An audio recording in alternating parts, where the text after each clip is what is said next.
Okay guys, so welcome back to yet another video. I'm doing well this year so far. Today is my 6-month review of my Fiesta ST line. I can only apologise about the sunlight. I don't know if it's making a glare, I don't know. So this is my Mark 8 Fiesta ST line 5-door. It's a 1 litre EcoBoost with 140 horsepower. It's the top power one before you go to the ST line X. As I said, I've had it for 6 months. I would say I've got quite a good guess of how the car is. I've done around 6,000, 7,000 miles. So I've driven the car.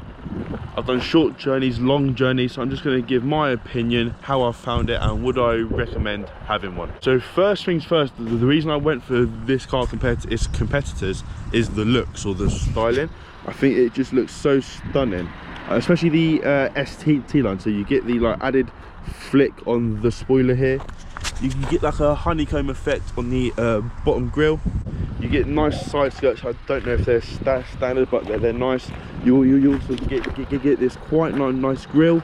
And you've got the interior as well. The ST line comes with red stitching all over on the handbrake and on the gear knob. This car has got the ST line pack. So you get that on the door and you get the metal pedals as well. From what I've seen, 99% of them do have that pack. So mine has also got active cruise control, so it follows the speed of the car in front. And it has also got heated seats and heated steering wheel, which is somewhat rare to find, but I will say if you can find them, take it. It is a must. So yeah, 6 months. I think the car is pretty.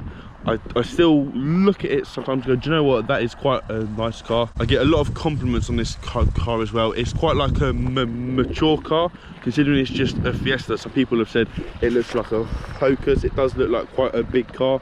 It looks nice. It's got the daytime running lights. I genuinely think this is one of Ford's prettiest cars of the last few years. The Mark 7 Fiesta has never really done it for me, but the Mark 8 is stunning. They changed the lights, so instead of the lights going up, they go across, and I think that was the best choice they ever made. Point number 2 is if you're young, it's more important, is the performance side of things. So as I said, this car is a 1 litre EcoBoost. My car has got 140 horsepower, but they do 125 and 100 as well. For me personally, I've just come out of a stage 1 Fabia VRS.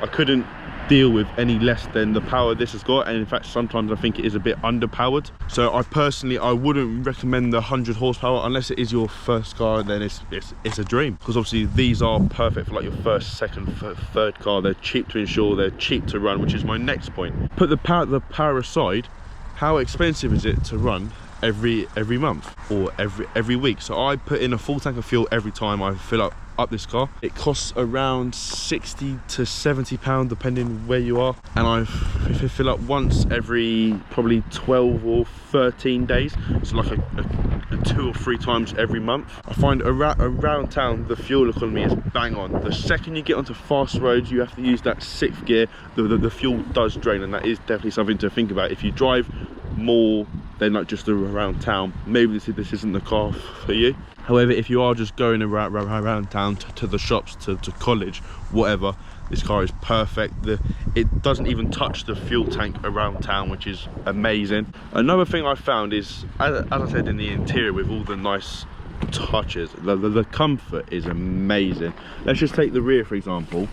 To be fair, the rear is a bad place. I'm quite tall. I have the seat all the way back, and you can see there's no space. So having a 5-door is nice, but you can't really get rear passengers if you're over probably like 5'10". It does get a bit tight. But the materials they use in here are just stunning. So you get the perforated steering wheel, stunning seats with like a checkered pattern.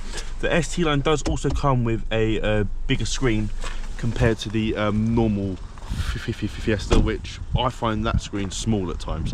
So again, the Fiestas are good, but I think if it's not the top engine ST line, it may not be worth your time. I may be completely wrong, and obviously everyone has needs and wants that aren't the same as the next person, so it may work perfect for you. Overall, in 6 months, it's been spot on. I've had little to no problems, tiny problems, but obviously a car like this, you can take it back to the garage and they'll sort it on the same day. It does what I need it to do.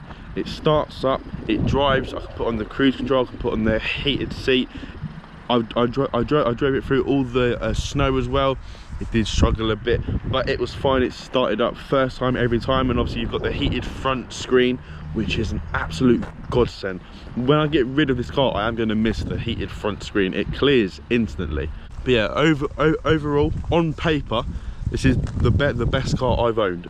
For emotional side of things, I haven't been a massive fan of it. I find it too sensible, too safe, I guess. But as I said, on paper, this is the perfect car and the best car that I've personally had.